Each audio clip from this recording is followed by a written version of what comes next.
Hello friends, welcome back to Anu's home kitchen. ఈరోజు మనం బెండకాయ పులుసును ఎలా తయారు చేసుకోవాలో తెలుసుకోబోతున్నాం. బెండకాయ పులుసు ఏముంది, చాలా సింపుల్, అందరికీ వచ్చేసే ఉంటుంది. దీనిలో స్పెషల్ ఏముంది అనుకుంటారు, కానీ ఒక్కసారి నా స్టైల్లో నేను ఎలా తయారు చేస్తున్నానో చూడండి. ముందుగా మనం స్టవ్ అనేది వెలిగించుకొని దానిలో 2 స్పూన్స్ వరకు ఆయిల్ని వేసుకుందాం. ఈ ఆయిల్ అనేది కొంచెం వేడైన తర్వాత మనం దీనిలో 1 స్పూన్ వరకు మినప్పప్పు, అలానే 1 స్పూన్ ఆవాలు, 1 స్పూన్ జీరా, అలానే 1 స్పూన్ శనగపప్పును కూడా వేసుకుందాం. ఇవన్నీ లైట్గా కలర్ మారేంత వరకు ఫ్రై చేసుకోవాలి.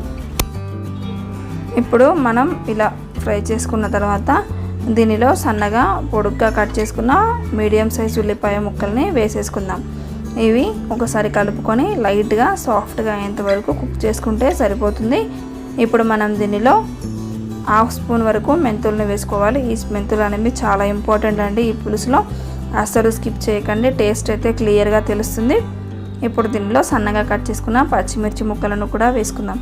ఇవి కూడా ఒకసారి మంచిగా మిక్స్ చేసుకొని ఇవి కొంచెం ఫ్రై అయిన తర్వాత దీనిలో 1 స్పూన్ వరకు పసుపు మరొకసారి కలుపుకొని దీనిలో మనం కరివేపాకును కూడా వేసుకోవాలి. మనం వాడేవి చాలా తక్కువ ఇంగ్రీడియంట్స్ అయినా కానీ చాలా గొప్ప టేస్ట్ అనేది మనకు వస్తుంది. ఈ బెండకాయను తిన్నారంటే ఇష్టం లేని వారు కూడా చాలా ఎంజాయ్ చేస్తూ తినేస్తారు. ముందుగా మనం 300 గ్రామ్స్ బెండకాయలు తీసుకొని వాటిని శుభ్రంగా కడుక్కొని ఏమాత్రం తడి అనేది లేకుండా తుడుచుకోవాలి. ఇప్పుడు మనం ఈ సైజులో కట్ చేసుకొని మనం దీనిలోకి యాడ్ చేసుకొని ఒకసారి మంచిగా మిక్స్ చేసుకొని స్టవ్ అనేది సిమ్లో పెట్టి మూత పెట్టి ఒక 5 మినిట్స్ కుక్ చేసుకుంటే సరిపోతుంది. 5 మినిట్స్ తర్వాత మూత తీసి మరొకసారి మిక్స్ చేసుకుందాం. ఇప్పుడు దీనిలో రుచికి తగినంత ఉప్పును కూడా వేసుకుందాం. అలానే 1 స్పూన్ వరకు కారం. ఇప్పుడు మరొకసారి కలుపుకొని బెండకాయలు మాత్రం కంపల్సరీ తడి లేకుండా తుడుచుకోవాలండి.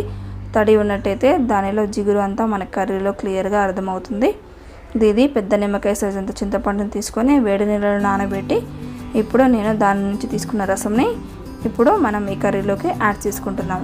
ఇదంతా మరొకసారి కలుపుకొని మీకు ఎక్కువగా పలుచగా కావాలి అనుకుంటే మీరు మరి కాస్త వాటర్ అనేది యాడ్ చేసుకోవచ్చు. నేను ఇక్కడ కొన్ని వాటర్ని యాడ్ చేస్తున్నాను. మూత పెట్టి ఒక 5 మినిట్స్ పాటు బాయిలింగ్ అయ్యేంత వరకు ఇప్పుడు కుక్ చేసుకుంటే సరిపోతుంది. దీనిలో ఇలా ఒక 2-3 వెల్లుల్లిని తీసుకొని సన్నగా కట్ చేసుకొని వాటర్లోకి వేసుకోవాలి. ఇది కూడా ఒక 2-3 మినిట్స్ మసాలానివ్వాలి. ఇలా బాగా మరిగించిన తర్వాత మనం 1 స్పూన్ వరకు గరం మసాలాని యాడ్ చేసుకోవాలి. ఇప్పుడు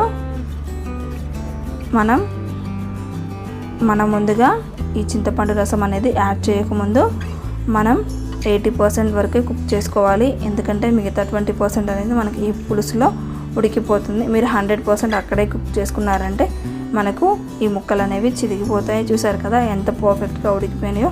ఇప్పుడు మనం ఫైనల్గా దీనిలో కొంచెం కొత్తిమీరను కూడా వేసుకుందాం.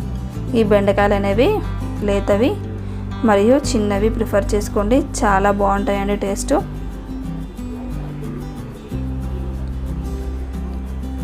ఇప్పుడు మనం సర్వింగ్ బౌల్లోకి తీసుకుందాం. అంతే అండి, ఎంతో టేస్టీగా మరియు తినగానే ఇంకా తినాలనిపించే ఈ బెండకాయ పులుసును తప్పకుండా ట్రై చేయండి. మీకు ఈ వీడియో నచ్చినట్లు లైక్ చేయండి, షేర్ చేయండి మరియు సబ్స్క్రైబ్ చేయడం మర్చిపోవద్దు. Thank you friends, thank you for watching.